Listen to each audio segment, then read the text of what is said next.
Du début des années 60 au milieu des années 70, Alger apporte un soutien important aux mouvements anticoloniaux et aux révolutionnaires du monde entier.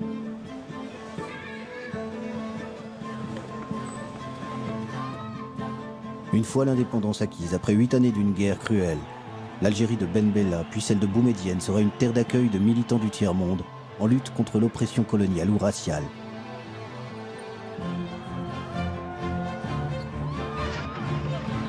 Nelson Mandela n'a jamais oublié le soutien qu'il y a trouvé dans son engagement contre l'apartheid.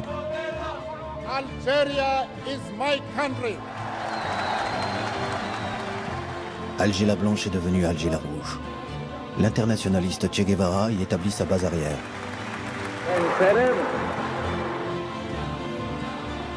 Le leader afro-américain, Eldridge Cleaver, veut en faire le centre de rayonnement international du Black Panther Party.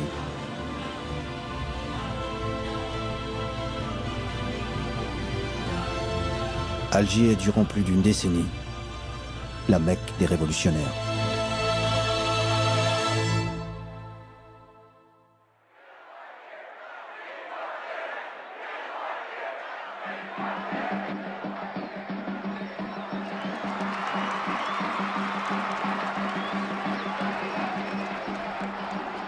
Juillet 1962. L'allégresse est dans les rues d'Alger. Les Algériens fêtent leur indépendance et la fin de 8 années de guerre.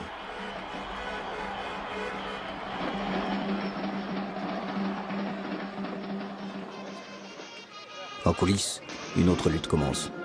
Celle des leaders nationalistes pour le contrôle de cette Algérie indépendante.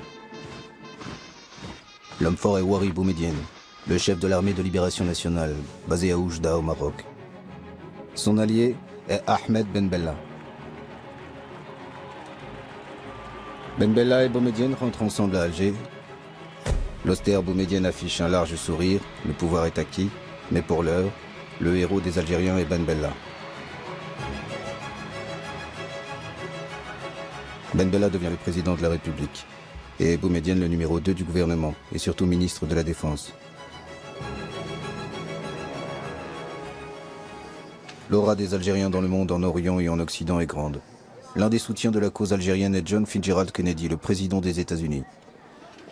It's a particular source of satisfaction to me to express these words of greeting to our friends in Algeria, because I recall speaking some years ago in the Senate of the United States on behalf of independence for Algeria.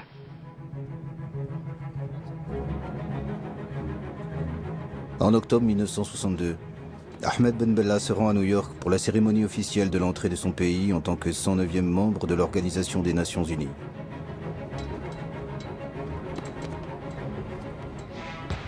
John Fitzgerald Kennedy l'invite à Washington et le reçoit à la Maison-Blanche avec discours de bienvenue et hymnes nationaux.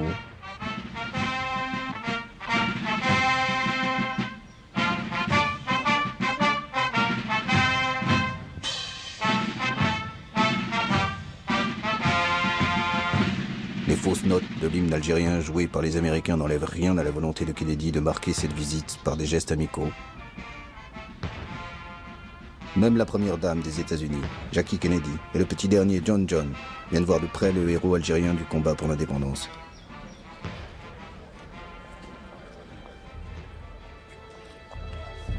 Lorsque Kennedy et Ben Bella se retrouvent pour un entretien privé, leur discussion ne porte pas sur une éventuelle coopération entre leurs deux pays.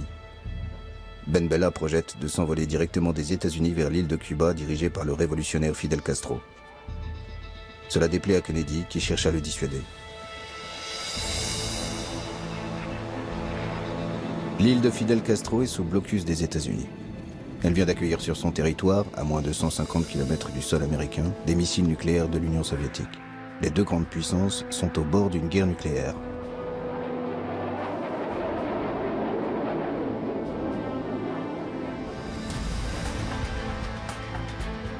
C'est dans ce contexte que Ben Bella arrive à La Havane dans un avion cubain venu le chercher discrètement à New York avec l'accord des Américains malgré le blocus.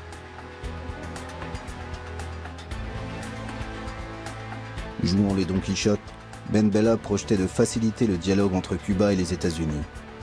Mais l'accueil chaleureux de Castro transforme cette visite en un soutien inconditionnel à Cuba.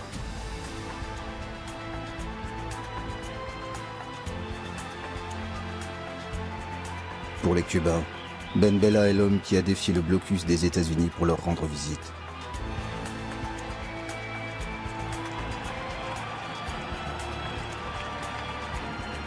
À Cuba, il y a le grand et charismatique Castro, mais il y a aussi son compagnon, le révolutionnaire internationaliste argentin Che Guevara.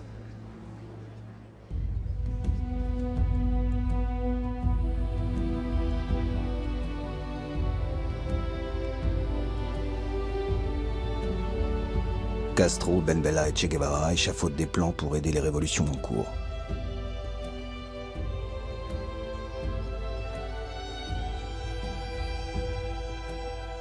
L'Amérique du Sud n'est pas mûre pour un soulèvement. L'Afrique est le maillon faible de l'impérialisme, dit Che Guevara à Ben Bella, qui en est aussi convaincu.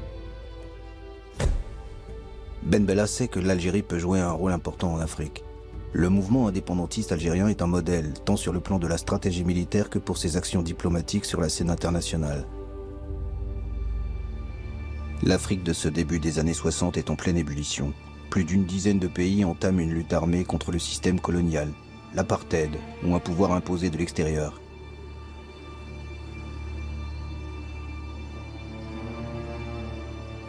Dès avant l'indépendance, plusieurs leaders révolutionnaires africains viennent voir de près ce modèle.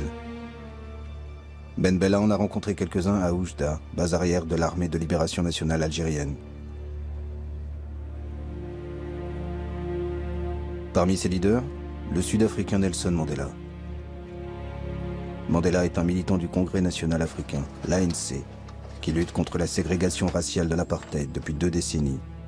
Il croyait profondément à la non-violence et au droit pour faire changer les choses. Le massacre de Sharpeville en 1960 fut un choc pour lui. Dans ce township du nord-est de l'Afrique du Sud, des policiers blonds tirent sans sommation sur des manifestants noirs sans armes. Une répression brutale qui fait 70 morts et près de 200 blessés. There are many people who feel that it is useless and futile for us to continue talking peace and non-violence against a government whose reply is only savage attacks on an unarmed and defenseless people. Nelson Mandela abandonne la stratégie de la non-violence et fonde la branche armée de l'ANC. Il entre dans la clandestinité et avec un passeport éthiopien entreprend une tournée des pays africains à la recherche d'aide et de soutien. En mars 1962, il est au Maroc, à Oujda, près de la frontière algérienne. C'est dans ce camp militaire que Mandela participe à quelques entraînements avec des combattants algériens. Il retiendra surtout les leçons de stratégie révolutionnaire prodiguées par les Algériens. La lutte armée n'a pas pour objectif de remporter une victoire militaire, mais de libérer les forces politiques qui feront tomber l'ennemi.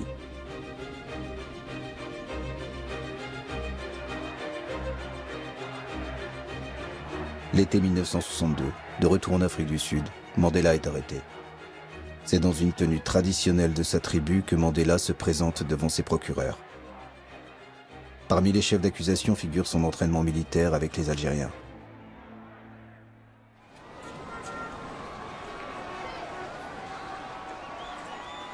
À l'automne 1962, Ben Bella dirige un pays désorganisé qui a du mal à se relever de 8 ans de guerre et du départ massif des Européens d'Algérie. Son indépendance acquise, le peuple réclame désormais du travail et des logements. Ces difficultés économiques n'empêchent pas Ben Bella de s'engager pour l'Afrique, dont il fait son domaine réservé. Une revue est dédiée à cette cause, Révolution africaine. La direction est confiée à Jacques Vergès, l'avocat français des militants du FLN algérien durant la guerre d'indépendance. Jacques Vergès connaît plusieurs leaders africains qu'il a rencontrés à Oujda. Révolution africaine affiche dès ses débuts sa dénonciation du colonialisme et de l'impérialisme et leur sainte alliance en Afrique. En ce début de l'année 1963, les principaux collaborateurs de cette revue sont des journalistes français de gauche ou d'extrême gauche.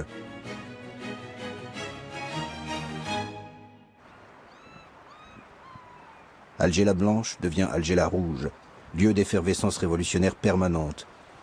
L'Algérie est l'apôtre des territoires encore colonisés ou victimes de l'impérialisme occidental.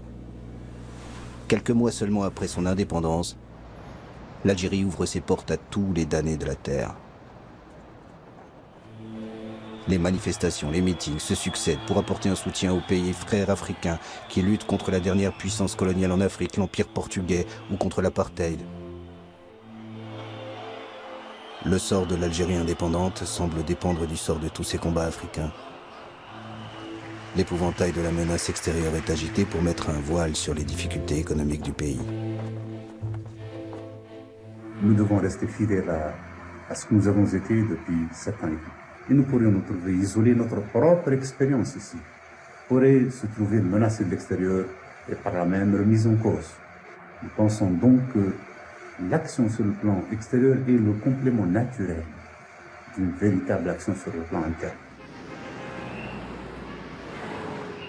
Le premier mouvement de libération accueilli à Alger est l'ANC de Nelson Mandela, à qui le gouvernement algérien attribue dès 1963 un bureau en plein centre-ville.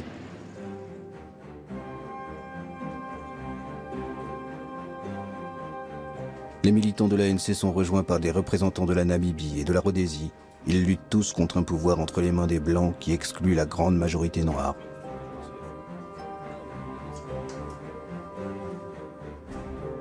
Comment vivez-vous ici? Avec quel argent? Avec quels moyens? Eh bien, c'est grâce à le soutien du gouvernement algérien, du parti. C'est lui qui vous donne de l'argent, qui vous donne des moyens de vivre, qui vous loge? Qui nous loge, donne tout ce que nous avons besoin, y compris les billets de voyage pour assister aux conférences internationales, afin de mobiliser l'opinion internationale.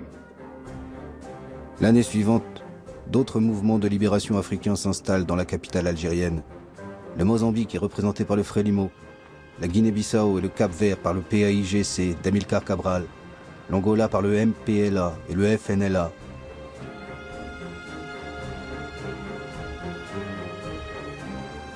Certainement que tu bouges pas, hein? Parce qu'ils sont chez moi, certainement qu'ils partent. Une solidarité militante anime ces mouvements de libération, tous financés par l'Algérie, qui leur apporte un soutien militaire et diplomatique.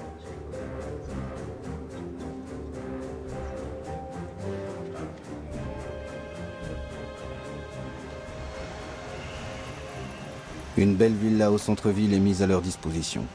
C'est là que le Guinéen Amilcar Cabral tient ses conférences à chacun de ses séjours dans la capitale algérienne. Le dirigeant du Parti africain pour l'indépendance de la Guinée et du Cap-Vert, le PAIGC, sait que la guerre se gagne aussi sur le terrain diplomatique. Alors Alger est devenu une caisse de résonance de son combat pour la liberté. Cabral, qui a le sens de la formule, qualifie un jour Alger de Mecque des révolutionnaires. À un journaliste qui lui demande d'expliquer cette formule, Cabral répond « Les musulmans vont en pèlerinage à la Mecque, les chrétiens au Vatican et les mouvements de libération à Alger. »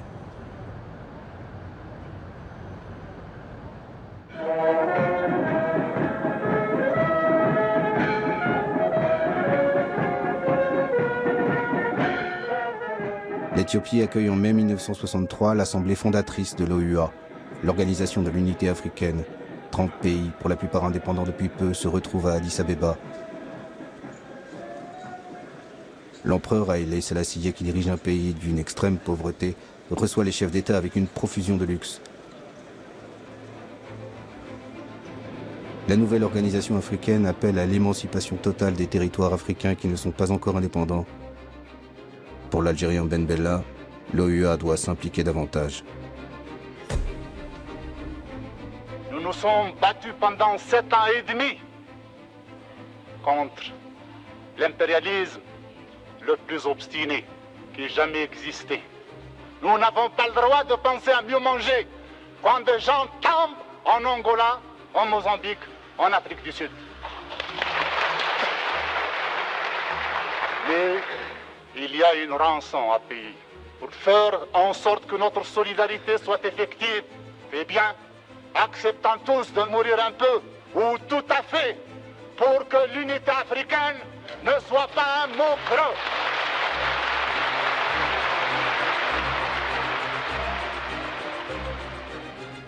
Ben Bella, qui affirme disposer de 10 000 volontaires algériens, n'obtient pas la création de bataillons africains pour venir en aide au mouvement de libération sur le continent. Mais un comité de coordination pour la libération de l'Afrique est créé. Ses actions militaires seront dirigées par l'ancien maquisard algérien Mokhtar Kerkeb.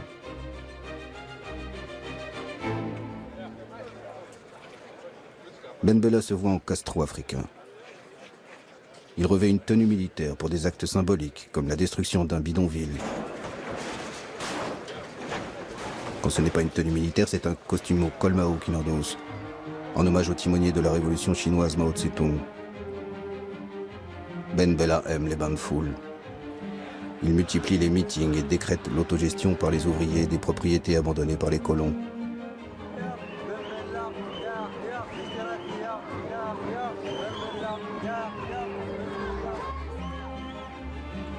Alger la révolutionnaire se doit d'être exemplaire, donner l'image d'une ville propre, en mobilisant sa population par des slogans, à l'instar de ceux que l'on trouve dans les pays communistes de l'Europe de l'Est. L'option socialiste est engagée, proclame la propagande gouvernementale, mais un socialisme compatible avec la religion, l'islam.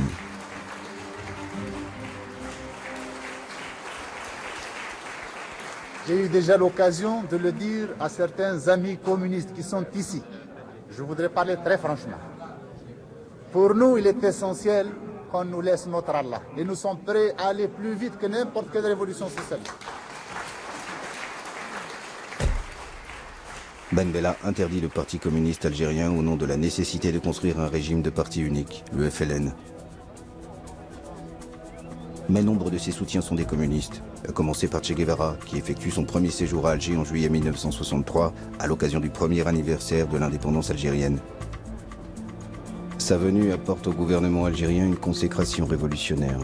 L'icône de la révolution internationale est accueilli comme un messie qui prodigue ses conseils sur la planification socialiste.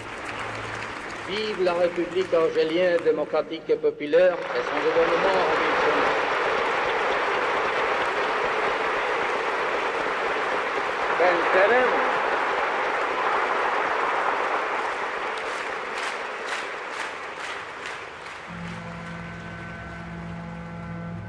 L'autre grand ami de Ben Bella est le leader du monde arabe, Gamal Abdel Nasser, le président égyptien, qui arrive sur un bateau baptisé El Houria, la liberté. Les deux hommes se connaissent depuis les années 50, lorsque Ben Bella était accueilli au Caire durant la guerre d'Algérie. Alger l'africaine est devenue durant quelques jours Alger la ville arabe et réserve un accueil triomphal aux raïs égyptiens. C'est sur un camion de pompiers que s'effectue leur déplacement pour les protéger de la ferveur d'une foule immense.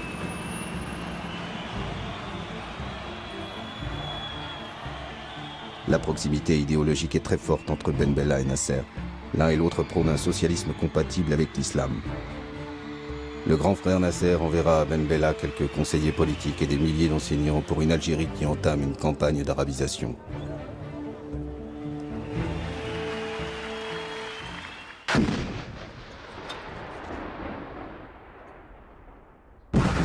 À l'automne 1963, une guerre éclate entre l'Algérie et son voisin marocain qui conteste le tracé de la frontière entre les deux pays dans le sud du Sahara.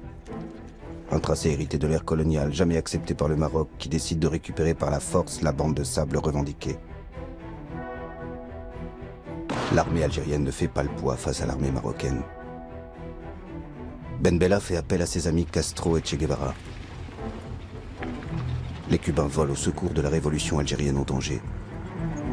C'est dans un navire livrant officiellement du sucre que sont transportés des hommes et du matériel pour venir en aide à la jeune révolution algérienne. L'Égypte de Nasser envoie des avions et des hélicoptères. Une guerre des sables qui se termine par un compromis. La zone revendiquée est démilitarisée. Ben Bella et le roi du Maroc Hassan II signent un accord sous l'égide de l'Organisation de l'Unité africaine.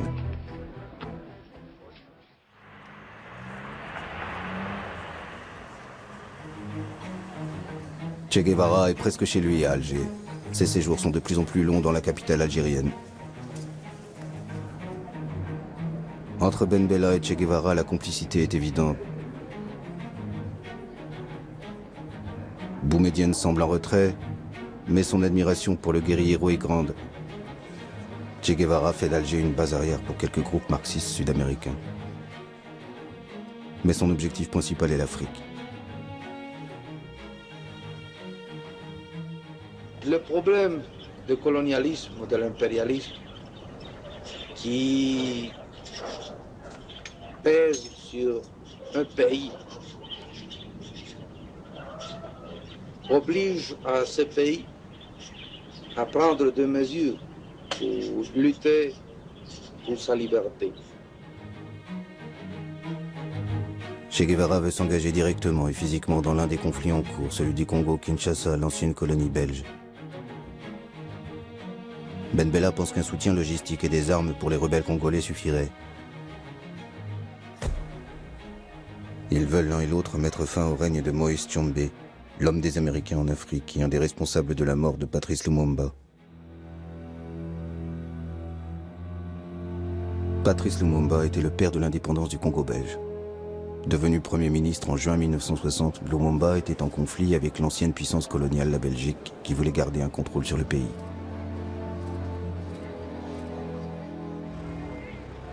À l'instigation des Belges et des Américains, Patrice Lumumba est arrêté par le colonel Mobutu, chef d'état-major de l'armée. Il est brutalisé sous les yeux de sa femme et de son fils.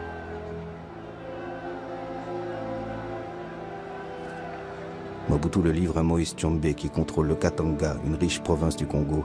Tshombe torture puis exécute Lumumba en janvier 1961.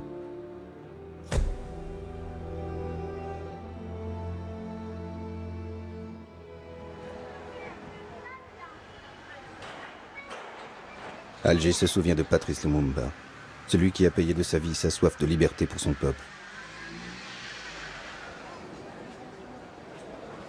Che Guevara aura aussi son boulevard à titre posthume. Les légendes des deux hommes se croisent dans cette ville d'Alger.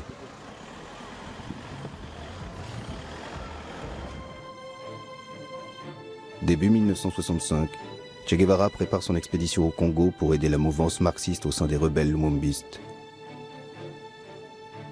Malgré son désaccord, Ben Bella charge le colonel Mortar Kakab de lui apporter le soutien logistique de l'Algérie.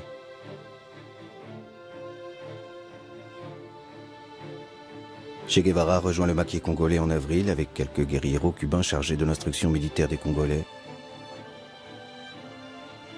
Après quelques mois, cette expédition est un échec. Le Che et ses guérilleros se retirent du Congo et quittent l'Afrique pour d'autres foyers de guérilla en Amérique du Sud.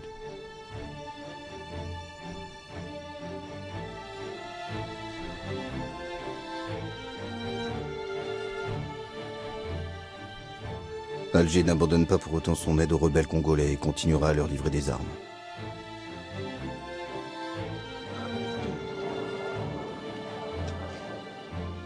En Angola, où plusieurs mouvements luttent contre le colonialisme portugais, Alger soutient autant le marxiste Agostinho Neto que le pro-occidental Roberto Holden. L'Algérie n'est pas à un paradoxe près. Elle aide un homme largement financé par les Américains qui ne veulent pas que les marxistes prennent un jour le pouvoir en Angola. Avez-vous des contacts personnels avec M. Ben Bella? Je peux dire que nous avons des contacts personnels avec lui. D'ailleurs, nos officiers, comme vous avez pu le constater ici, ont été formés à l'école de guerre algérienne. Et ce qui fait que nos contacts avec les Algériens sont très bons et très poussés. En cette année 1965, Ben Bella est au sommet de sa popularité. Une popularité qui, croit-il, lui permettrait de s'affranchir de la tutelle du colonel Boumedienne qui l'avait aidé à prendre le pouvoir. Il décide même de remanier le gouvernement en écartant quelques proches de Boumedienne. Le conflit entre les deux hommes est manifeste. Mais Ben Bella pense que c'est une simple brouille qui sera vite oubliée. C'est un homme détendu, comme libéré d'une contrainte, qui tient un meeting le 17 juin 1965. Certains commentaires de presse, ou ce qu'appelle cette presse, d'éventuels conflits qui existeraient au sein de la direction révolutionnaire en Algérie. Eh bien, cette presse ment.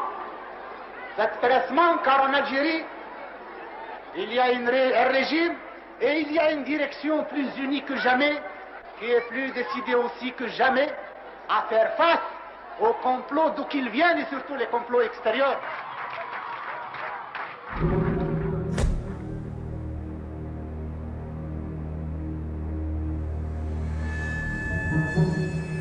Deux jours plus tard, les Algérois découvrent à l'aube des chars en plein centre-ville. La plupart croient que c'est du cinéma. Depuis quelques semaines, le tournage d'un film sur la guerre d'Algérie a habitué les Algérois à la présence de chars dans les rues de la ville. Peuple algérien, un conseil de la révolution a été créé. C'est par un communiqué diffusé en boucle à la radio que les Algériens apprennent le coup d'État. Ben Bella a été renversé dans la nuit par des hommes qui agissent au nom d'un conseil de la révolution.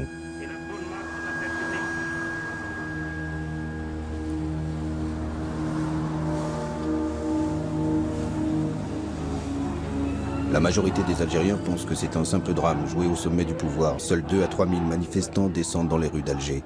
L'Union nationale des étudiants algériens est la seule organisation à condamner le putsch.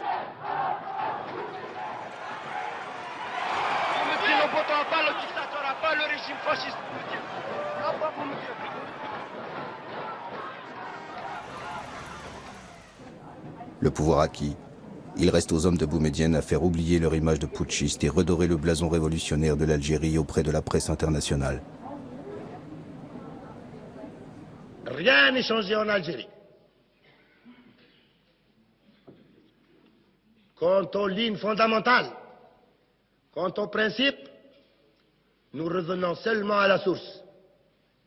La source révolutionnaire est sur la base des principes inscrits en lettres de sang au cours de cette année et demie de lutte. Le colonel Boumedienne prend les rênes du pays. Ses hommes de confiance sont Qaïd Ahmed et Abdelaziz Bouteflika, qui étaient tous les deux à ses côtés déjà avant l'indépendance. Boumedienne cumule les fonctions de président du Conseil et de ministre de la Défense, car il sait que l'armée est la véritable détentrice du pouvoir en Algérie, une armée qui sera de mieux en mieux structurée et équipée. Après le coup d'État, le style a changé, mais pas les orientations de politique étrangère. La flamboyance de Ben Bella fait place à la sobriété de Boumedienne. Alger reste fidèle au principe de soutien inconditionnel aux exilés et militants venus de tous les continents. Même les petites organisations comme le Mouvement pour l'autodétermination et l'indépendance de l'archipel des îles Canaries sont aidées par Boumedienne. Le mouvement d'Antonio Cubio mène une campagne internationale contre la domination espagnole du régime franquiste sur les îles Canaries. Sous Boumedienne, Alger continue à être la capitale des révolutionnaires de toutes obédiences. Avant, Moscou était le centre de tous les mouvements révolutionnaires à l'époque. Maintenant, c'est devenu... Enfin, vous savez, il y a un déplacement du centre de gravité. Oui, des centres de gravité révolutionnaires vers le tiers-monde. C'est-à-dire qu'Alger est devenu à peu près cette espèce de... il va jouer le rôle qu'il jouait Moscou à l'époque de l'international ou de la Comintern, si vous voulez. Une espèce de centre de tous les mouvements de libération. L'hospitalité algérienne est sans limite. Près d'une vingtaine d'organisations trouvent refuge à Alger. Mais cette hospitalité n'est pas sans nuance ni hiérarchie. Il y a ceux dont la représentation a rang d'ambassade et sont logés dans les villas de quartiers chics ou dans de beaux appartements du centre-ville. Et ceux qui sont relégués en périphérie et à qui on conseille la discrétion, comme le Front de libération du Québec ou le Front de libération de la Bretagne française.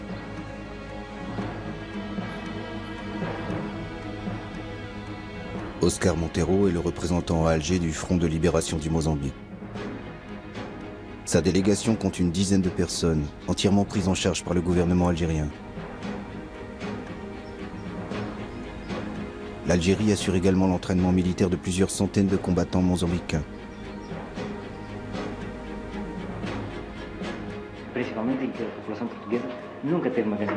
Oscar Montero s'active beaucoup pour le rayonnement international de son organisation.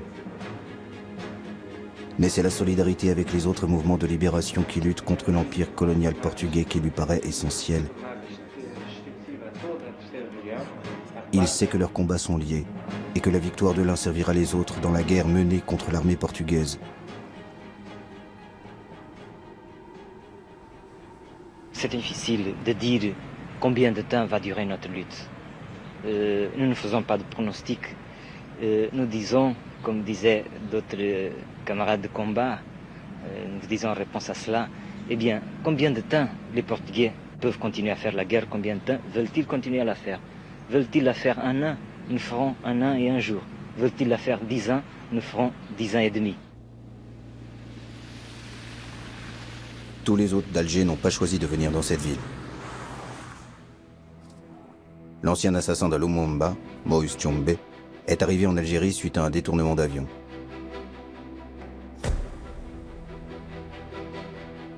En cette année 1967, Moïse Tchombe était en exil en Espagne. C'est lors d'un voyage que son avion est détourné vers Alger par une de ses relations d'affaires. 2 ans auparavant, Moïse Tchombe avait été destitué de son poste de Premier ministre et condamné à mort par contumace par celui qui est devenu le maître absolu du Congo-Kinshasa, Joseph Désiré Mobutu. Mobutu, probable commanditaire du détournement d'avion avec l'aide de la CIA, envoie une délégation à Alger pour demander à Boumedienne l'extradition de Tchombe. Boumedienne tergiverse et finalement refuse. Nous avons parlé de crimes contre l'humanité africaine. Ce qu'il a fait au Congo, les intérêts qu'il a servis là-bas, l'assassinat de Lumumba et d'autres patriotes congolais font que nous le considérons comme quelqu'un qui relève de la justice de son peuple, certes, mais également de la justice de toute l'Afrique et de tout le monde progressiste. Sans véritable procès, Tchombe reste prisonnier du gouvernement algérien.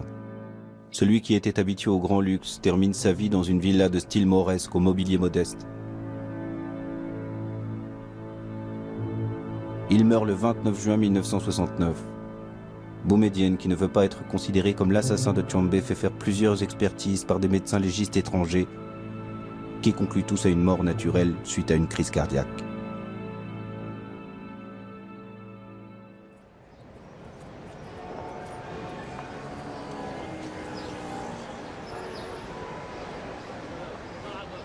La première représentation de la Palestine en Algérie est celle du Fatah de Yasser Arafat, à laquelle est conféré un rang d'ambassade. Quelques années plus tard, c'est l'OLP regroupant toutes les organisations palestiniennes qui occupent cette belle demeure.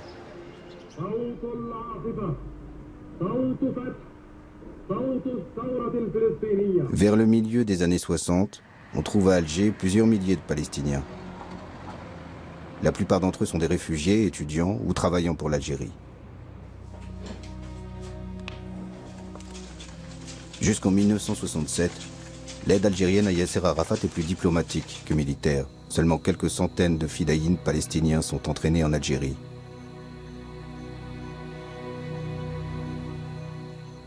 أتوجه إلى إخواننا في الجزائر ليقفوا هذه الوقفة، وأنا أذكر قول لبعض إخواني المجاهدين أيام الثورة الجزائرية كانوا يقولون أننا لا نستطيع أن نقول أن الجزائر قد حررت ما دام فلسطين تحت نير الاستعمار.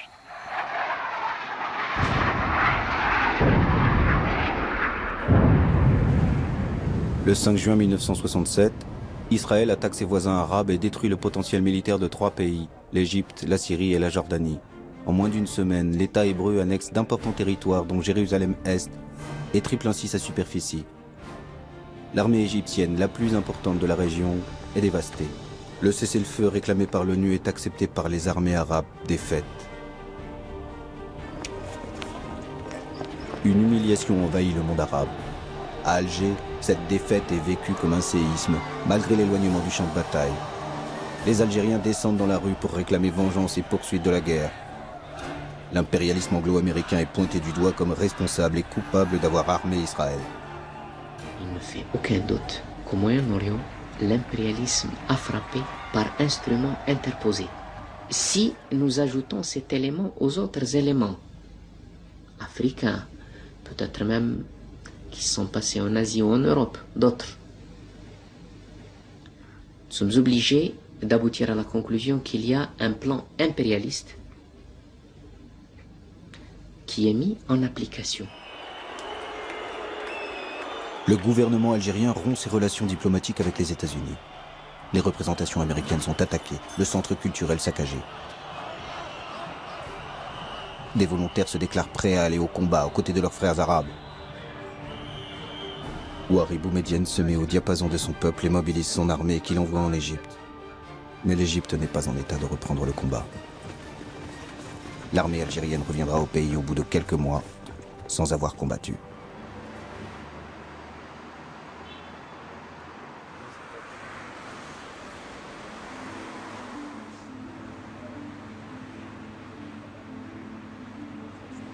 Le Front national de libération du Sud-Vietnam a une ambassade dans le beau quartier d'El Biar. Les Algériens ont une dette envers les Vietnamiens. En 1954, c'était la victoire des communistes vietnamiens contre l'empire colonial français à Dien Bien Phu qui a donné des ailes au FLN algérien pour engager une lutte armée. La solidarité avec la résistance sud-vietnamienne trouve un important écho auprès des Algériens.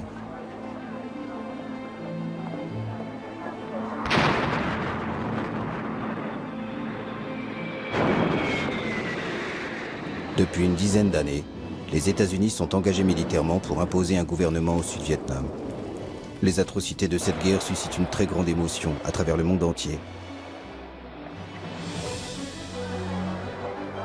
La mobilisation dans les villes américaines rassemble des foules immenses. Chaque jour, les jeunes qui refusent d'aller faire la guerre sont plus nombreux.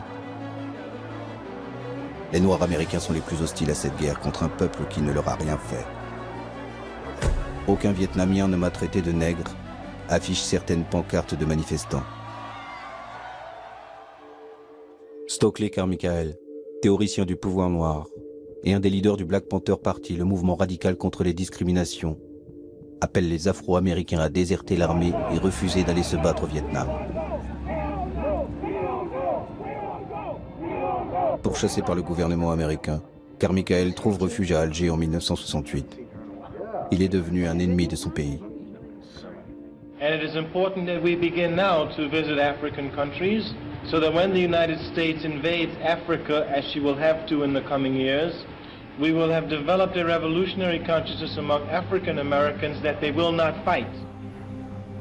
En 1969, c'est un autre leader du Black Panther Party, Eldridge Cleaver, qui demande asile à Alger, fuyant les États-Unis après des affrontements violents avec la police. Le gouvernement algérien l'accueille généreusement, met à sa disposition une villa dans le quartier d'El Biar et lui alloue une bourse mensuelle.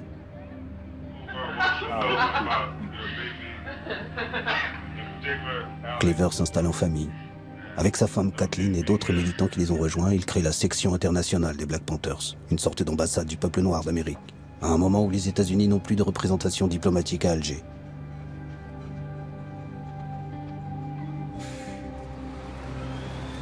Un centre culturel afro-américain est installé dans la rue la plus fréquentée, au centre-ville. Les jeunes Algériens découvrent ainsi les États-Unis à travers le combat des Noirs américains.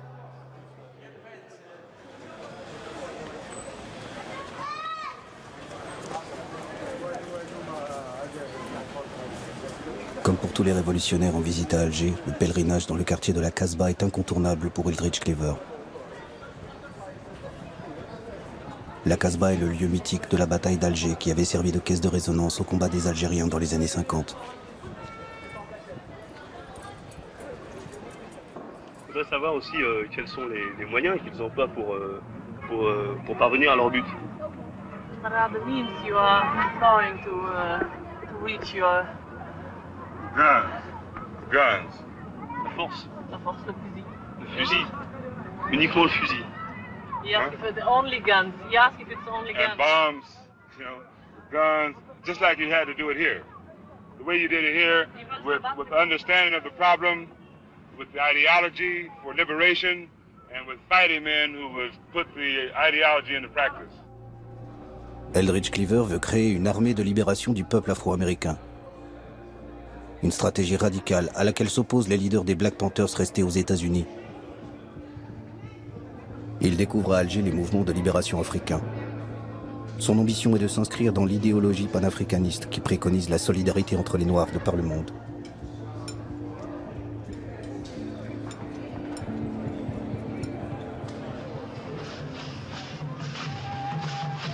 Le combat des Noirs, d'où qu'ils viennent, a une tribune, la capitale algérienne.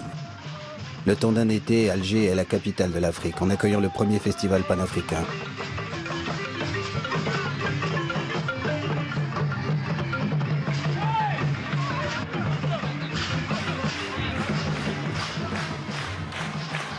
En ce mois de juillet 1969, Alger connaît la même allégresse que lors des premiers jours de l'indépendance. L'Afrique indépendante côtoie l'Afrique combattante.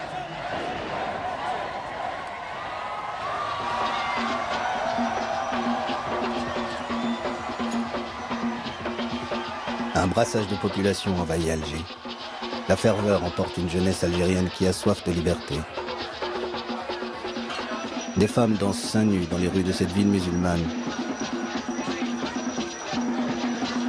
Des scènes qui ne se reproduiront jamais.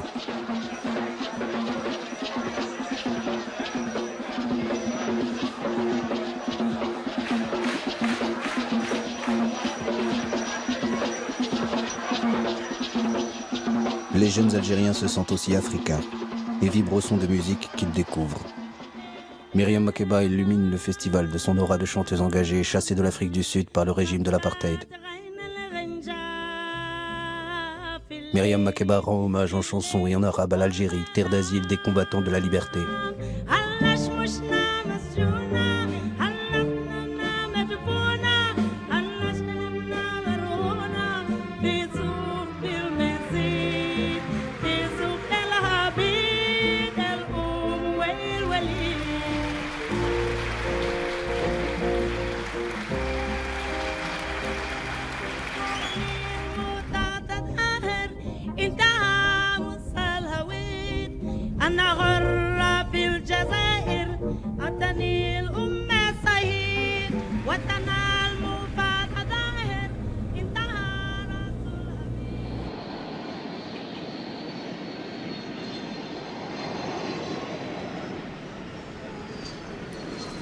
En juin 1970, un avion en provenance de Rio de Janeiro arrive à Alger. Pour les 40 militants révolutionnaires brésiliens qui sont à bord, l'Algérie est leur terre de liberté. Ils viennent tous de sortir des prisons de la dictature brésilienne, en échange de l'ambassadeur allemand pris en otage par leurs camarades. À la violence de la dictature qui emprisonne et torture quiconque leur paraît suspect, ces militants d'extrême gauche ont choisi une autre violence, le terrorisme, pour alerter l'opinion internationale. Nous attaquons d'abord aux diplomates parce que eux, ils sont responsables, ils sont complices de la dictature. La dictature au Brésil, elle ne tiendrait pas si elle n'avait pas un gros appui financier et politique venant de l'extérieur. En un peu plus d'une année, 4 diplomates occidentaux sont pris en otage au Brésil. Parmi les exilés arrivés en 1970, se trouvent d'anciens preneurs d'otages, comme certains auteurs du rapt de l'ambassadeur américain, un an auparavant. Si les prisonniers que vous réclamiez contre l'ambassadeur américain n'avaient pas été libérés, est-ce que vous auriez tué l'ambassadeur Elbrick? Oui. Militants radicaux ou simples opposants politiques. L'Algérie est la terre d'accueil de tous ceux qui luttent contre la dictature militaire au Brésil depuis 1964. Apollonio de Carvalho et ses camarades sont logés au centre familial de Beneknoun, sur les hauteurs d'Alger.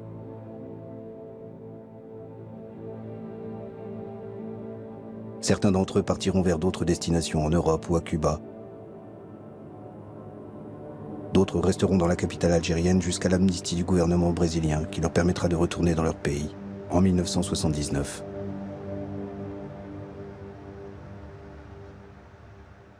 A Delta Airlines DC-8 hijacked yesterday in Florida landed today in Algeria. Aboard it were the crew, 8 people, the hijackers, 3 men and 2 women, the women accompanied by their 3 children. $1 million ransom extorted by the hijackers in Miami. 2 ans après les Brésiliens, ce sont des Afro-Américains, auteurs de détournements d'avions aux États-Unis, qui choisissent l'Algérie comme destination. À l'été 1972, 2 avions américains atterrissent à l'aéroport d'Alger. Les pirates arrivent avec des rançons extorquées aux compagnies aériennes et veulent rejoindre les Black Panthers.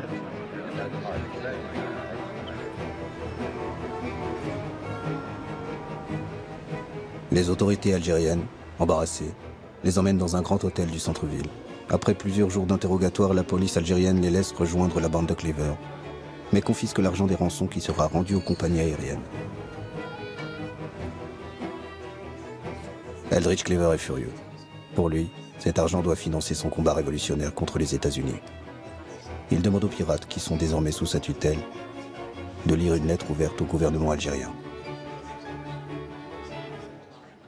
We are shocked and bewildered to be branded as criminals for our revolutionary activities and to see our successful revolutionary actions threatened with ultimate defeat by the Algerian government.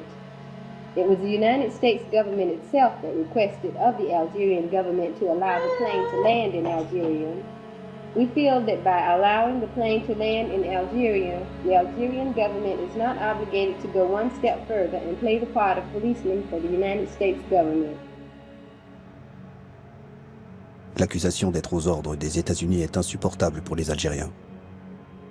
Cleaver et ses amis sont placés en résidence surveillée, leurs téléphones coupés, les fonds supprimés, les armes et les machines à écrire confisquées. Cet épisode signe la fin des Black Panthers à Alger. Sans argent et sans aide, après quelques mois d'incertitude, Eldridge Cleaver et ses proches quittent l'Algérie. C'est un tournant. Désormais, c'est sur la scène diplomatique que se déploie essentiellement l'activisme algérien.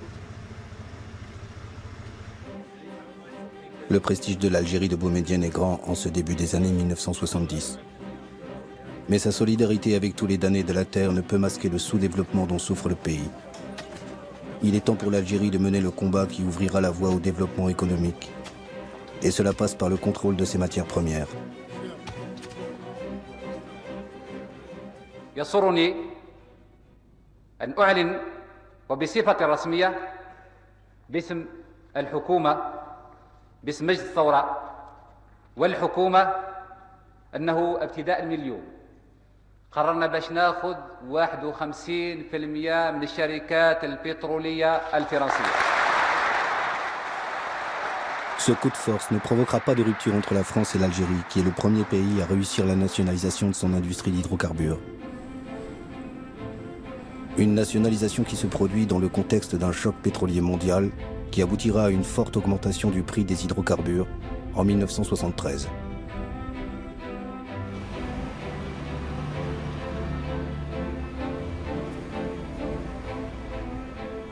Cette même année, Houari Boumedienne accueille à Alger le sommet des non-alignés en leader du tiers-monde. Un tournant pour cette organisation qui prône l'union des pays pauvres contre les pays riches. Pour la première fois, les deux grandes puissances, les États-Unis et l'Union soviétique, sont placés sur un pied d'égalité.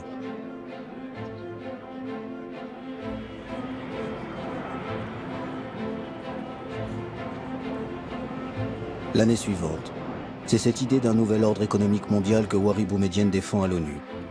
Depuis 1962 et la cérémonie qui avait officialisé l'entrée de l'Algérie à l'ONU, c'est la première fois qu'un président algérien se rend à New York. C'est l'occasion choisie par Richard Nixon pour l'inviter à Washington. Une rencontre importante pour le président américain qui déroge à la règle en vigueur. Ne jamais recevoir à la Maison-Blanche le chef d'État d'un pays avec lequel les États-Unis n'ont pas de relations diplomatiques. Henry Kissinger, le chantre de la réelle politique, prolonge les discussions avec le président algérien. Depuis le départ des Black Panthers d'Alger, aucune tension n'existe entre les deux pays. L'un et l'autre pensent que c'est le moment de rétablir leurs relations diplomatiques rompues depuis 1967.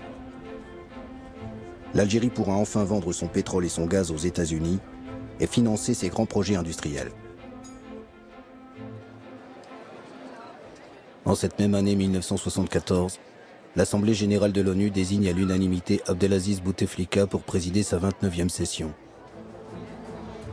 Le diplomate révolutionnaire, comme le surnomme Kissinger, joue les agitateurs et fait de l'ONU une tribune pour les mouvements de libération. Bouteflika rallie habilement une grande majorité de pays à la cause palestinienne et accueille Yasser Arafat à l'ONU. Le dirigeant palestinien découvre que la diplomatie est aussi importante que la lutte armée et fait pour la première fois une offre de paix.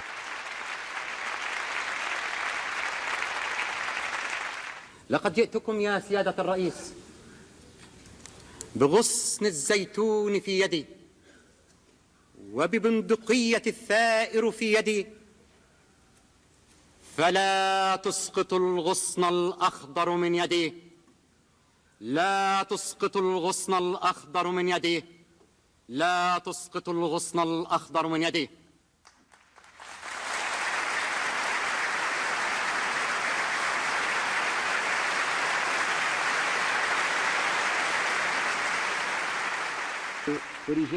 L'autre coup d'éclat de l'Algérien Bouteflika est l'exclusion de l'Afrique du Sud. Le régime de l'apartheid perd son siège à l'ONU, malgré le soutien des États-Unis et de la Grande-Bretagne. C'est une victoire personnelle pour Bouteflika. What a travesty we have witnessed here today. What a ploy to deny a country its rights to address this assembly. I object strenuously to this shameful action. Thank you. Aucun représentant de l'Afrique du Sud ne siégera plus à l'ONU jusqu'à la fin de l'apartheid et la libération du héros sud-africain Nelson Mandela. 3 mois après sa libération en 1990, il se rend à Alger pour remercier les Algériens de leur aide.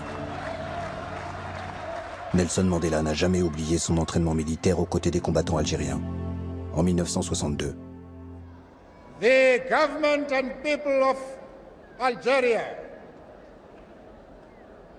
have given us tremendous, massive support in the form of funds, in the form of materials, in the form of weapons, and in the form of moral support.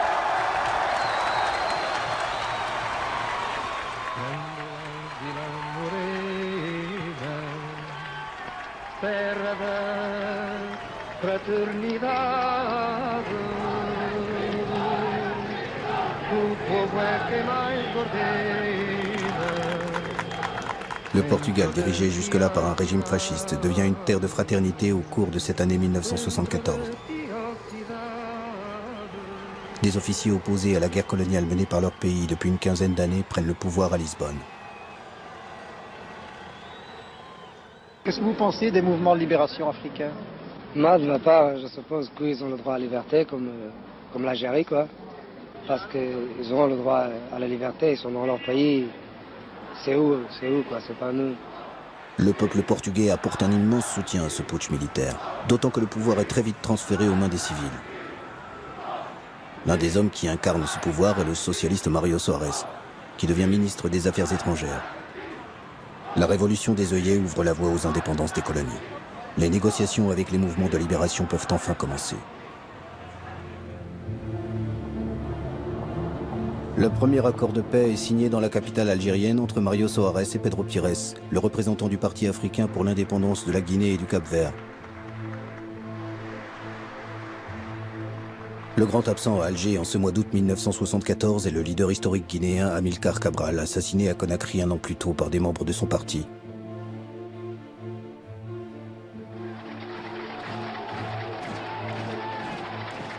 Après la Guinée-Bissau, ce sera au tour du Cap-Vert, du Mozambique et de l'Angola de fêter leur souveraineté.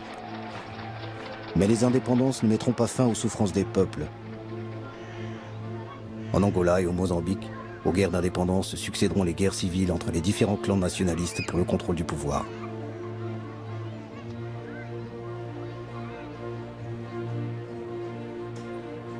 Ouari Boumedienne, qui avait pris le pouvoir par un putsch militaire, est au sommet de sa popularité en ce milieu des années 1970. Il incarne le prestige de cette Algérie rebelle qui tient tête aux grandes puissances et apporte son soutien à ceux qui luttent pour leur liberté et leur indépendance. Un pays tiraillé entre un idéal révolutionnaire hérité de sa guerre de libération et les exigences d'un peuple avide de progrès économique et de liberté démocratique. L'Algérie change, mais elle continuera à être pendant encore quelques années une destination privilégiée des pirates de l'air et preneurs d'otages. Ainsi, le terroriste Carlos choisira Alger en décembre 1975 pour libérer les ministres de l'Organisation des pays exportateurs du pétrole, pris en otage à Vienne en Autriche. C'est le cas également des militants de l'armée rouge japonaise qui détourneront un avion en octobre 1977 pour faire libérer 6 de leurs camarades. Dans les deux cas, le gouvernement algérien justifiera l'asile donné aux terroristes par des raisons humanitaires. La vie des otages contre la liberté garantie aux terroristes. Un accord que le ministre algérien des Affaires étrangères, Abdelaziz Bouteflika, respectera scrupuleusement.